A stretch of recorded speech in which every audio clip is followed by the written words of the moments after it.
Though it's been more than 3 months after Nigeria's general elections, the challenges faced during the elections are yet to be resolved. The election petition courts are still sitting to address several issues raised by aggrieved parties who are challenging the outcome of the polls, while Nigerians are anxiously waiting at the federal and state levels for the outcome.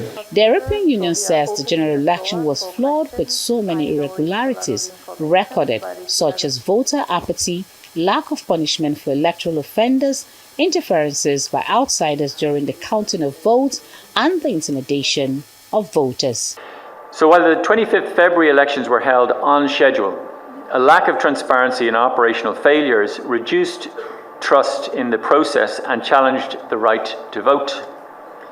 Voters assigned to new polling units had difficulties in identifying their correct polling unit, and the conditions in almost half of polling units observed did not ensure the secrecy of the vote.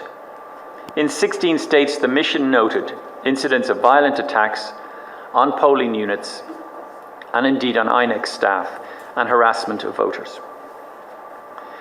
The counting procedures were negatively impacted by overall poor understanding, particularly in completing forms, and chaotic and overcrowded conditions in collation centres observed. Some of the recommendations by the European Observation Mission includes the protection of voters in future elections, establishing a robust operational framework for elections, and addressing impunity through an electoral offences court. The Independent National Electoral Commission promises to consider all the recommendations as provided by the EU mission. As far as we are concerned, we are going to present our reports. We are going to make our submissions to the court. We are going to present what we know and what we did during the elections to the Presidential Election Petition Tribunal and all the other election petition tribunals, and then they will make a determination on going forward. But as far as the Commission is concerned, there were so many positives to this election. There were also significant challenges and problems with the election.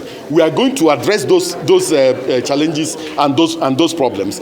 The EU delegation also visited the Secretary to the Government of the Federation, George Akume, and submitted a copy of its report to the Nigerian government. The SGF is calling for more support from the EU to promote Nigeria's democracy. Punaraman Benjamin, Arise News.